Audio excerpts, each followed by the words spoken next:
예, 안녕하세요. 세뇌탈출입니다. 히틀러와 문재인 586과 바이든 사이의 공통점이 뭘까요? 제가 보기에는 절차를 통해서 국가의 3대 권력 분야, 행정부, 입법부, 사법부를 한순간에 하이제킹을 하는 겁니다. 국가의 3개 분야를 한순간에 하이제킹을 시도를 하는 거고, 그렇게 해서 절차적 합법성 혹은 실정법적 합법성을 띄고서 국가를 장악하는 그러한 게임을 기도한다는 점에서 히틀러와 문재인 586과 그리고 바이든이 공통점을 가지고 있습니다. 오늘 과연 미국을 이렇게 하이제킹하는 것이 바이든이 지금 미국을 납치하려고 하고 있는데 이게 성공할 것인지 그 얘기를 차분히 짚어보도록 하겠습니다. 먼저 자율구독료 안내 말씀드립니다. 신한은행 140-012-108493 주백모 프로덕션입니다. 다들 참으로 어려울 때인데도 계속 도와주셔서 이 백모 세뇌 탈출 꾸준히 진행할 수 있습니다. 감사합니다. 우선 이제 그 트럼프 탄핵 시도가 코미디로 끝났어요. 이게 이제 트럼프 탄핵 시도가 뭐 우리 조중동이 너무너무 바이든스럽게 참 바이든의 친위병 혹은 뭐라 그럴까요? 그 앞에 천병답게 그냥 막 떠들었기 때문에 우리 그 인상이 있을 거예요. 거의 미국 언론들이 나서서 이거를 그 1933년 그게 2월 달에 있었나요? 3월 달에 있었나요? 그 이제 나치에 의한 의사당 방화 사건에 비유를 해서 이 트럼프 지지자들의 의사당 국회 의정을 파괴하려는 그런 기도였다. 이렇게 이제 얘기를 한 거죠. 그래서 그 트럼프 및 그 지지자들을 뭐 아주 그 극악무도한 집단으로 매도를 하면서 이거 일벌백계로 다스려야 미국을 보호할 수 있다. 뭐 이런 이제 그 명분을 내세워서 탄핵을 시도를 한 거예요. 코미디로 끝났습니다. 현지 날짜로 화요일 날 미국 상원에서 표결이 있었습니다. 퇴임 대통령 탄핵이 합헌인가, 헌법에 부합하는가 라는 이슈를 가지고 투표를 했습니다. 이것은 그 여기 이제 왼쪽 그 노란 틀을 딱 끼워 놓은 이 잘생긴 아저씨 켄터키 상원 의원이죠. 랜드 폴 상원 의원이 이걸 발의를 했고요. 여기에 대해서 공화당 50명 중 45명이 위헌이다라고 표를 던졌습니다.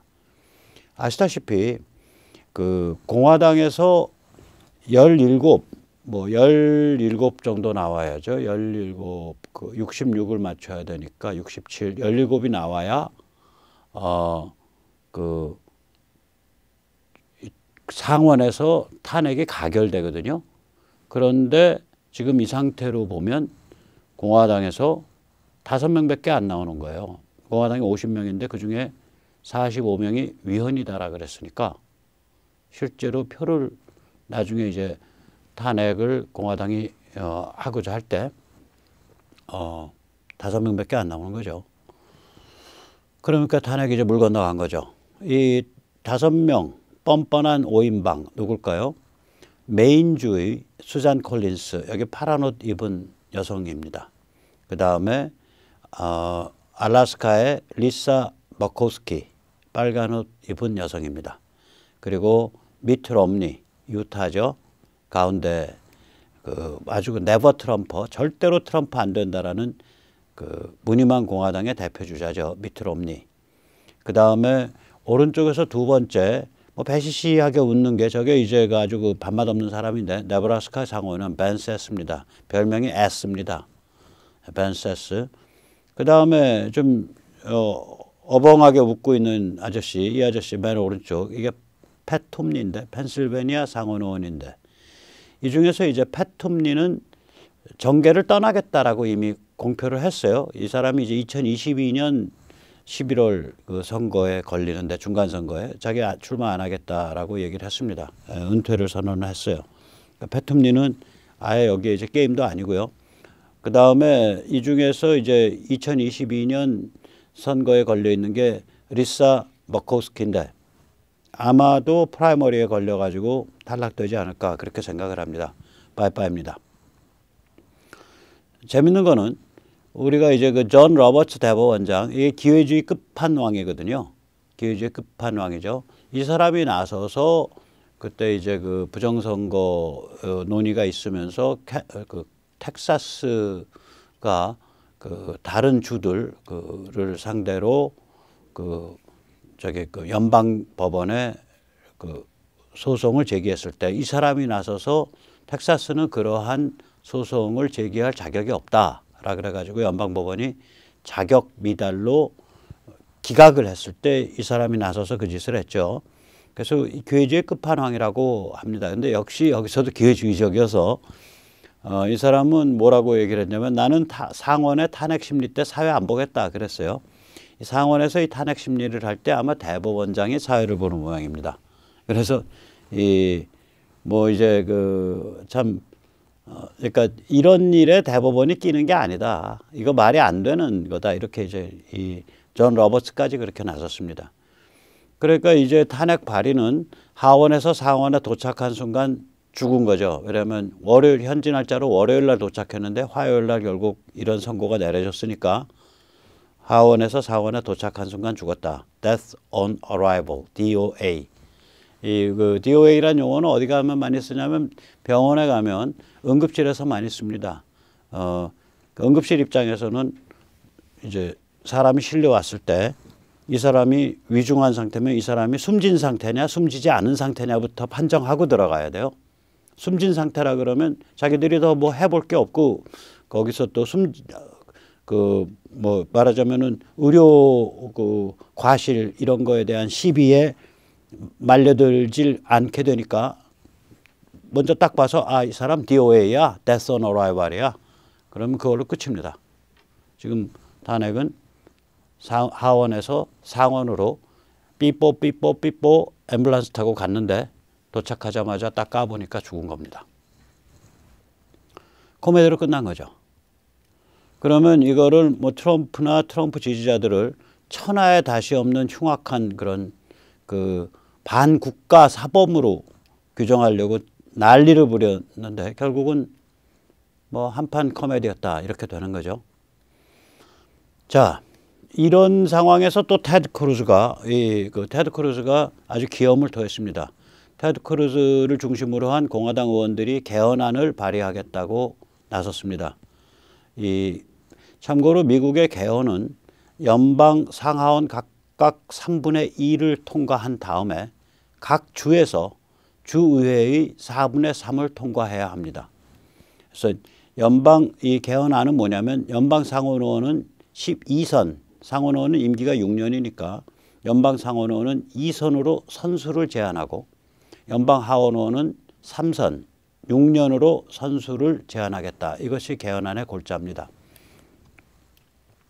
참고로 이 연방 상원 하원 의원의 임기를 규정하는 것이 개헌을 하면 되는 건데 이게 왜 또 주에 통과를 해야 돼? 그냥 법률로 안 되는 거야. 근데 이게 헌법에 규정된 거고요. 모든 헌법에 규정된 거는 다시 내려가서 주로 내려가서 주의 이제 주의회를 다시 통과를 해야 돼요. 그래서 이제 어저께 잠깐 말씀드렸던 HR 넘버 1 그러니까 이제 선거에 대한 절차와 규정을 정하는 그걸 가지고 장난질을 치려는 거거든요. 뭐 예를 들어서 뭐 ID 그러니까 신분증을 증명할 필요를 약화시킨다든지 그다음에 막무가내 묻지마 우편 투표를 확대한다든지 이런 식의 그 내용을 담고 있어요. HR 넘버 1이 그게 이제 하원에서 통과돼 가지고 상원으로 밀어붙이려고 그러는데 이것 역시도 이게 법률로 정할 수 있냐 이거죠. 왜 그러냐면 헌법에 이런 선거에 관한 이런 일체 사안들을 주의회로 다 넘겨놨거든요. 주로. 그러니까 연방 차원에서 이걸 법으로 정할 수 있냐 이 문제가 붙어요. 이게. 민주당이 지금 황당한 짓 많이 하고 있습니다. 테드 크루즈가 뭐라고 말을 했냐 의미심장하게 말을 했습니다. 이거를 제안을 하면서 뭐라고 했냐 이런 말을 했어요. 매년 의회는 로비와 인맥이 강한 분야에 천문학적 예산을 지원한다. 그 대가로 워싱턴 내부자들은 두둑한 로비 사례금을 챙기고 의원들은 연임된다. 이 와중에 미국의 국가 시스템이 미국 민중을 배반하는 결과가 초래된다. 딥스테이트 얘기하고 있는 거예요. 워싱턴 딥스테이트. 워싱턴 스왑프. 워싱턴 스왑프를 얘기하는 거예요. 워싱턴 인사이더라고 여기 표현했는데 워싱턴 내부자들. 그러니까 자기들끼리 짜고 치는 그 고돌이. 엊그저께 말씀드렸지만 그 누구였죠? 토마스 도닐슨일까 이름이 그 바이든 정부의 국가안보보좌관 지금 임명된 사람. 그 사람 보면 라비 사례금 받아서 그걸 세금을 신고를 잘못해가지고 물어낸 돈만 4억 달러예요. 5천억 원. 그 라비는 무슨 라비였냐? 어저께도 말씀드렸지만 주택담보대출금융회사가 주택담보를 대출을 했으니까 담보권을 장악하고 있을 거 아니에요. 이 채권을 다른 금융기관에 투자금융사에 갖다 주고 그 채권을 다시 담보로 맡기고 금융사가 그러니까 주택담보부 대출을 하는 금융사가 다시 돈을 빌려서 그거 가지고 또 주택대출 또 해주고 그거 또 들어온 주택담보 채권을 또 금융사에 맡겨가지고 거기서 돈 빌려서 또 주택담보 또 해주고 깡통되는 거죠. 그 짓을 클린턴 정부 때 하게 만들었는데 그걸 그렇게 만들게 한 핵심 라비스트가 바로 그 도닐슨이라는 사람이고 이게 나중에 문제가 돼갖고 금융이 부실화돼서 터져갖고 생긴 게 2008년 국제금융공황입니다. 국제금융위기입니다. 그러니까 미국의 그 라비스트라는 게 우리로 치면 저기 변호사법 위반 무슨 특정 범죄 가중처벌법 뭐 브로커 뭐 이런 거에 해당하는 건데 미국은 이제 신고를 하고 합법적으로 할 수 있게 되어 있잖아요. 이자들부터 해서 고급 관료, 정치인 이렇게 해갖고 그게 딱 그다음에 그렇게 해서 그다음에 이제 커멘테이터 그다음에 이제 전문가, 푼딧 이제 그 사회정치적 평론가 전문가 뭐 이렇게 언론 이렇게 해가지고 그게 한무덕인 거예요. 그게 그들만의 리그를 꾸리고 있는 거예요. 그걸 테드 크루즈는 워싱턴 인사이더라고 불렀어요. 워싱턴 내부자들. 그리고 그거를 이제 트럼프나 이쪽 진영 사람들은 워싱턴 스왑프라고 불렀죠. 워싱턴 늪이라고 불렀죠. 그 얘기하는 거예요. 이 늪을 손을 보려니까 다선을 하면 안 된다. 지금 바이든 몇 선이에요? 지금 바이든 그 40년 했죠. 한 6, 7선 했을걸요. 바이든이. 그 다음에 펠로시 지금 연세가 연세라 그럴게요. 80 다 되고 보톡스로 얼굴 전체를 다 얼굴이 그 피부가 아니라 보톡스가 굳어진 것 같은데 그 뭐 어마무시하게 지금 다선이죠. 그러니까 이게 거악이죠. 거악. 이거 하려면은 우리가 선수 제한해야 된다. 이거 테드 크루즈가 이제 발의를 했는데 이게 개혁까지 갈 수 있을지 모르겠지만 이제 국민적 압력이 민중의 압력이 점점 심해지면 이 방향으로 갈 수밖에 없어요. 왜냐하면 명분이 되니까. 그리고 테드 크루즈가 이제 그 안에 타협을 해놨다고요. 뭐냐면은 기존의 의원들의 기존 선수는 여기에 포함되지 않는다. 그러니까 지금까지 4선 했던 사람도 앞으로 상원의원도 앞으로 2선은 더 해먹을 수 있는 거예요. 그래서 이제 그런 이제 움직임이 있고요. 그 다음에 이제 또 하나는 이제 텍사스 분리운동이 상당히 전면에 등장하고 있습니다. 이걸 이제 영어로는 텍사스 내셔널리스트 무브먼트, 텍사스 국가운동이라고 표현을 하고 줄임말로 요즘 이제 그 용어로 하면은 텍시트라고 부릅니다. 브렉시트, 브렉이 브리튼 엑시트, 그래서 브렉시트거든요. 텍사스 엑시트 그러면 텍시트죠. 브렉시트가 EU로부터 탈퇴했듯이 브렉시트를 통해서 영국이 EU로부터 탈퇴했듯이 텍사스가 텍시트를 통해서 미국 연방으로부터 탈퇴한다. 뭐 이런 얘기죠. 이 텍사스는 굉장히 오랫동안 뭐 수십 년 동안 텍사스 분리독립 운동이 있었습니다. 그런데 그 주장, 그 운동이 비주류였죠. 뭐 주목받지 못하는 약간 도라이 취급받는 그런 주장이었습니다. 그런데 올해부터 이게 주요 이슈로 부상하기 시작을 했습니다. 예를 들어서 주의원 비더만이라는 사람이 주의회에 분리독립을 위한 주민투표를 붙이자라는 법안을 상정했습니다. 이 비더만의 말에 따르면 이렇습니다. 연방정부는 미쳤다. 더 이상 텍사스 사람들이 소중히 여기는 가치를 대표하지 않는다. 내가 주민투표를 제안한 다음부터 텍사스뿐 아니라 전국 각지에서 격려 메시지가 홍수를 이루고 있다. 그리고 이러한 움직임에 대해서 주 공화당 의장 알렌 웨스트, 그리고 미국 최강의 라디오 코멘테이터 러시 림보 같은 사람들이 상당히 그 동조적인 입장을 보이고 있어요. 2020년대 앞으로 10년 동안 최대 이슈 중 하나가 될 가능성이 있습니다. 이 텍시트가. 물론 현실화되기는 어렵습니다. 현실화되기는 어렵죠. 이게. 뭐 여러 가지 어려움이 있을 거예요. 일단 연방대법원에서부터 걸리겠죠. 과연 한 주가 분리독립을 주민투표로 결정할 수 있냐. 분리독립이라는 게 쌍방 과정인데 연방 쪽하고 주 쪽하고 주에서 일방적으로 분리독립을 결정할 수 있냐. 특별한 이슈가 없는데 뭐 이런 문제부터 시작해서 현실적으로는 어렵지만 그러나 바이든 극좌 진영에 대해 독주에 대한 강력한 제동 효과를 가지게 되죠. 야, 연방 너희 뭐 하고 있는 거야?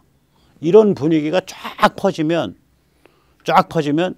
결국 바이든 극좌 진영, 민주당 진영에 대한 그 지지율이 그 지역에서 쭉 내려갈 거 아니에요. 연방 정부를 말아먹고 있는 것들. 우리로 하여금 연방 정부를 떠나야 된다라고 고민하도록 만드는 것들 이렇게 되니까 예를 들어서 지금 바이든 극좌 정부는 지들 맘 같으면 뭐 이제 반중에서 친중으로 도는 건 말할 것도 없고요. 지들 맘 같으면 아까도 얘기 드렸지만 이제 선거법 장난 HR 넘버 1 그 HR 넘버 1이라고 읽습니다. 왜 그러면 HR은 하원 결정 제1호 그런 뜻입니다. HR은 House Resolution. 그래서 지금 하원에 통과된 상태거든요. 그 다음에 이민 장난, 그 다음에 대법원 장난, 이건 코트 패킹이라고 부릅니다. 그러니까 연방 대법원 정원을 증가시키려는 움직임인데 이거는 법률 가지고 할 수 있습니다. 법률 가지고 할 수 있는데 이거를 법률로 시도한 정치 지도 그 정당마다 그 다음 선거에서 아주 개피를 봤어요. 아주 개피를 봤어요. 법률로 시도한 정당마다. 그러니까 이게 그게 누가 그랬냐면 이걸 시도를 누가 했냐면 프랭클린 루즈벨트가 했었습니다. 그래서 2차 세계대전 전쟁 중에 이거 시도했다가 아주 개피 봤어요. 선거에서. 그래서 이거 말만 그렇지 이거 쟤를 시도할까 이거 거기 독약 먹는 거거든요. 그 다음에 이제 DC와 푸에르토리코를 주로 승격시키겠다. 주로 승격시키겠다. 이 장난이 있어요. 왜냐면 그렇게 되면 이제 상원의원 그 자리수가 4개가 느는데 DC와 푸에르토리코에서 민주당이 유리하니까 자기들이 상원에서 앞으로 계속 다수당을 가져가겠다. 이 의도거든요. 이런 것들이 지금 미국 민주당이 그 바이든 정부가 미국을 말아먹기 위해서 갖고 있는 숨겨놓고 있는 지금 아젠다입니다. 하루라도 빨리 지금 실현하고 싶어하는. 근데 이런 아젠다들에 대해서 플로리다, 텍사스 뭐 이런 데들이 야 너희 그런 거 하게 되면 우리 연방 탈퇴할 거야. 우리 주민투표 할 거야. 이러고 나온단 말이에요. 물론 연방 탈퇴가 나중에 뭐 이제 대법원 결정해서 야 그런 거 갖고 못해라고 하더라도 그 일련의 과정에서 그 민중에너지가 그렇게 폭발하기 때문에 이 민중에너지가 폭발해서 거기서 나중에 민주당 명함 가지고는 장사가 안 되는 거예요. 아예 장사가 안 되는 거예요. 저놈들은 저 연방 말아먹는 놈들 이렇게 낙인이 찍혀버리니까. 그래서 이 그 바이든 극좌 민주당의 독주에 강력한 제동 효과를 가집니다. 이런 운동이. 자, 이런 일들이 벌어지고 있어요. 그러니까 이제 바이든 정부가 이제 갈팡질팡할 수밖에 없죠. 좌충우돌 갈팡질팡 바이든입니다. 뭐 이렇게 보면은 뭐 트럼프 정책에서 많이 안 벗어나는 것 같은데 많이 못 벗어나요. 지금 현재까지는. 특히 대외 정책 이런 거는. 아시지만 미국의 그 무역대표부 그 여자 이번에 바이든이 지명한 그 여자 그 무역대표부의 무역대표도 지금 뭐 빠른 시간 안에 트럼프가 세팅해 놓은 평균 19% 대중 관세를 낮출 길이 없다라고 고백을 하거든요. 이제 엊그저께 국무부 홈페이지에서 트럼프 행정부 때의 대중 정책을 알리는 그 홍보 내용이 삭제돼 버렸습니다. 이 삭제된 게 주로 중국에 관한 건데 이 첫째 중국을 최대의 국가 위협으로 규정한 그 threat, national threat, 최대의 국가 위협으로 규정한 그 내용이 삭제됐고요.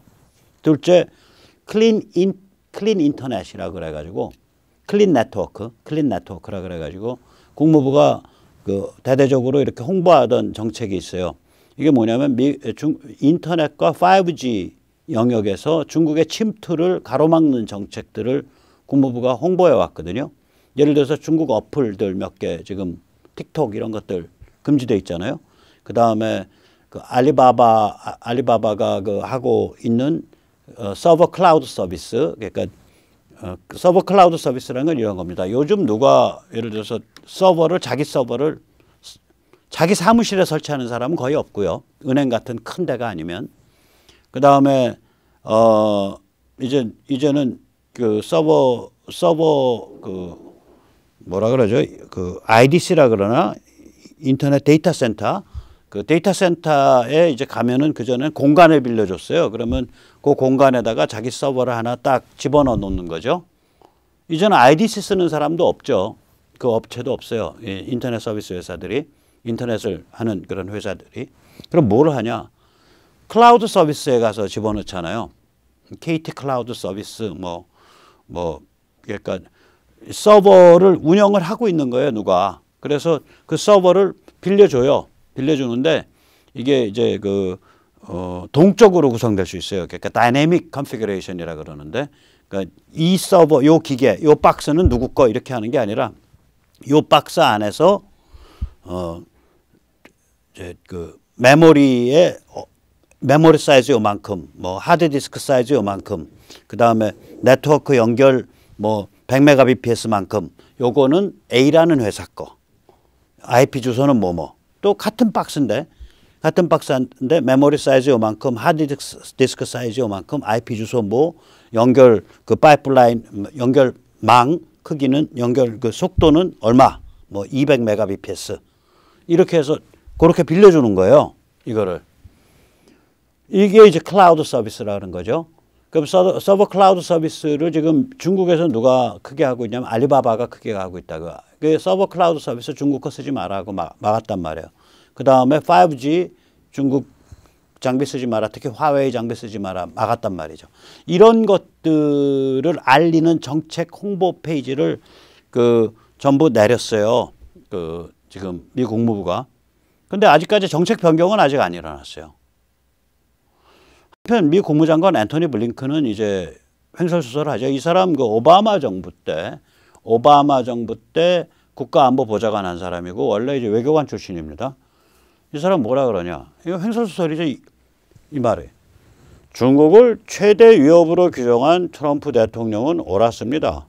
그러나 기회가 닿는다면 중국과 협력하고자 합니다. 이게 뭔 소리래요? 그렇잖아요. 말이 안 되는 소리잖아요. 앞뒤가 안 맞는 소리잖아요. 이런 소리를 짓거리고 있다. 미 국무장관이. 그 다음에 이제 마이클 플린 장군의 동생 찰스 플린 중장, 현재 육군 참모 차장입니다. 찰스 플린 중장이 엊그저께 미 육군 태평양 사령관, Commander of U.S. Army Pacific으로 승진됐습니다. 그러니까 또 이거는 또 모르겠어요. 동생이 정치적 입장이 크게 안 다를 수 있거든요.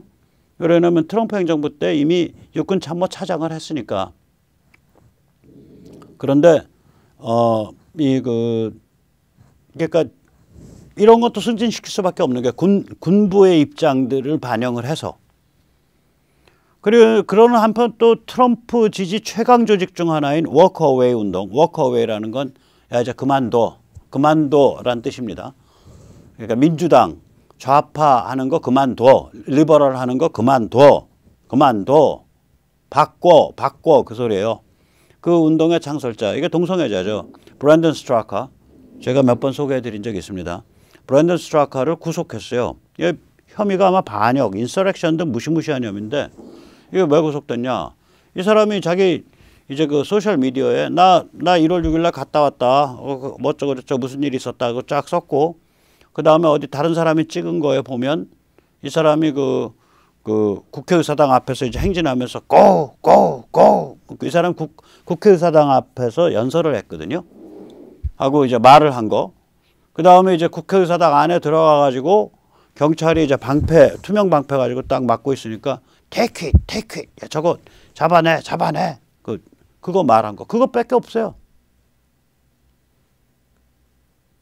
이 사람이 그 안에 들어가서 뭘 두들겨 부셨다든지 불을 질렀다든지. 왜냐면 국회의사당 접근하는 거는 경찰이 문을 열어줬거든요. 그 분리대 방을. 거기 대놓고 고 한 게 그게 위법이냐고요. 그다음에 여러 사람 같이 밀려 들어가서 거기서 야 take it 한 게 그게 얼마나 심각한 법이라고 그거를 반역 같은 걸로 막 걸어갖고 지금 FBI가 얽었어요. 근데 이 사람만 그렇게 얽은 게 아니라 FBI가 그 트위터나 페이스북에 나 갔다 왔다 뭐 사진 올리고 인스타그램에 사진 올린 거 동영상 올린 거 이런 거 다 긁어갖고 지금 수사 기소 준비 중인 게 한 700~800명 돼요 이게. 그러니까 이것도 굉장히 히스테리컬한 거예요. 좌충우돌이죠. 그래서 어저께 말씀드린 대로 이게 지금 이 바이든 진영, 민주당 진영이 이게 지금 굉장히 이게 생각을 해보세요. 음모가들이 있는데 내부에 이 음모가들이 완탑이 아니에요. 우리는 대한민국 같은 경우에는 그 저기 어디야 북한 통전부가 완탑이었고요. 그 다음엔 베이징이 완탑이잖아요. 그래서 여기서 아마 제일 지금 잘 나가는 사람들은 중국 간첩, 북한 간첩 두 개의 라인을 다 갖고 있는 사람이 제일 잘 나갈걸요.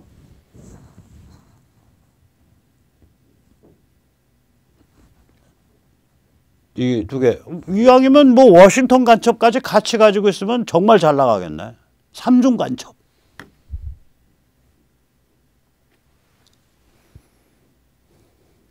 근데 그러니까 여기는 뒤에 그 큰 데가 있으니까 여기는 이렇게 일사불란한 데가 좀 있어요. 근데 자기들끼리 너무 해먹느라고 너무 바빠서 너무 부패해서 그래서 여기는 문제가 생기는 거고 미국 같으면 그게 아니라 다 뭐 구글급의 그 오나 아니에요? CNN의 오나고 뉴욕타임즈의 오나고 뭐 펀드의 오나고 그러니까 이게 다 자기가 말하자면 그 알렉산더급이에요. 그러니까 이거가 완탑이 아니거든요. 그런데다가 지금 요번에 대선 치르면서 어두컴컴한 일이 만약에 있었다면 그 일에 대해서 엑스파일 들고 있는 게 한둘이냐고요. 만약에 미 육군도 엑스파일 들고 있으면 미 육군 말 함부로 무시 못해요. 군부 말을 바이든이. 어쩌면 풀린 동생 저렇게 된 것도 미 육군에서 엑스파일 들고 있을 수 있어요. 거기도 정보부대 운영하고 있으니까. 그리고 말씀드렸지만 모든 글로벌리스트가 다 닥치고 중국 모셔 하는 중국 간첩은 아니거든요. 그럼 또 관점이 좀 다를 수가 있다고. CIA나 뭐 FBI나 이런 사람들은 개기는 수가 있어요. 그러면 그 사방의 이런 그 제약 조건 속에서 몸을 어떻게 빠져나가면서 자기들 아젠다를 좀 달성해 볼까 뭐 이러고 있을 거예요 지금. 그래서 좌충우돌할 수밖에 없어요. 천지사방이 다 제약 조건이에요. 자, 그럼 이제 우리가 이 케이스에서 뭘 생각해 볼 수 있냐? 혁명을 한번 생각해 볼 수 있습니다. 혁명을.